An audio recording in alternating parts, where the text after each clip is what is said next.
आज के इस दौड़ भरी दुनिया में किसी को भी इतना टाइम नहीं है। इसलिए स्टूडेंट्स सबसे आसान तरीका निकालते हैं कि हम रट के अपने टॉपिक को याद कर सकते हैं। लेकिन ये बहुत ही भद्दे तरीके हैं। रट के आप तो कुछ टॉपिक को बड़ी आसानी से याद कर सकते हैं, लेकिन वो बहुत समय तक आप नहीं रख सकते हैं अपने दिमाग में, समझ गए। वो कुछ ही घंटों के बाद या कुछ ही दिनों बाद आपके दिमाग से मिट जाएगा।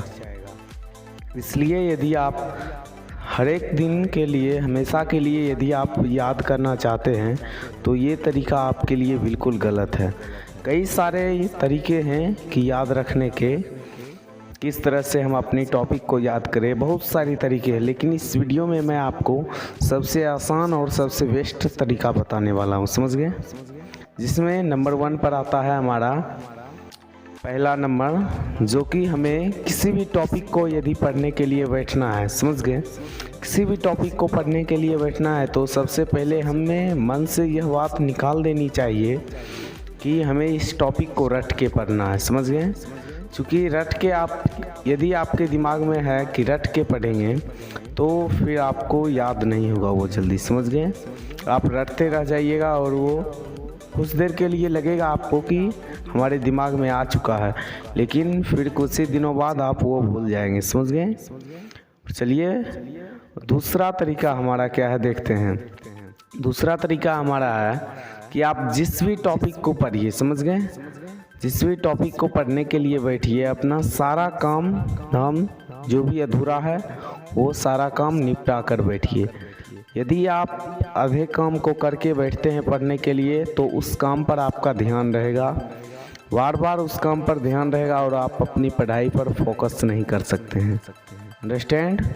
इसलिए मेरा सलाह यही रहेगा कि यदि आप कोई भी अधूरा काम छोड़कर पढ़ने के लिए बैठे हैं तो पहले चाहिए उस अधूरे काम को पूरा कर लीजिए, उसके बाद पढ़ने के लिए बैठिएगा।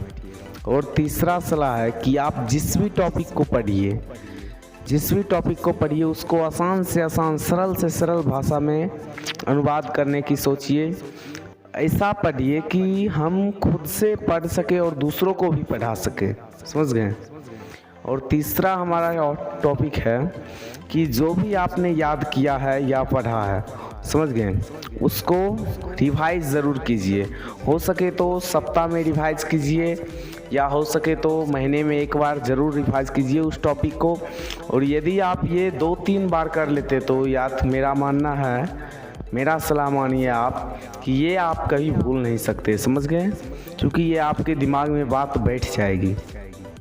और अगला हमारा क्या है कि जिस भी टॉपिक को आप पढ़े हैं और जिस भी टॉपिक को आप लिखे हैं या याद किए हैं, उस टॉपिक को आप बुक हटाकर, यदि आप बुक से याद किए तो बुक को हटा दीजिए, साइड रख दीजिए और कॉपी निकालिए। उस आंसर को आप 1 से 2 बार ज़रूर लिखिए, समझ गए। ऐसा करने से आपको ये आ जाएगा कि यदि हम एग्ज़ाम में बैठेंगे तो हम क्या फील कर सकते हैं, समझ गए, कितना आंसर हम लिख सकते हैं, कितना हम याद किए हैं, समझ गए। ये आप ज़रूर कीजिएगा, समझ गए। तो उम्मीद करते हैं आपको हमारा यह आसान तरीका समझ में आ गया होगा, समझ गए। और यदि वीडियो अच्छा लगा तो वीडियो को लाइक करिए, शेयर कीजिए अपने दोस्तों में, और इसी तरह के हेल्पफुल कंटेंट को देखने के लिए हमारे चैनल क्विक रिस्पांस को ज़रूर सब्सक्राइब कीजिए। धन्यवाद।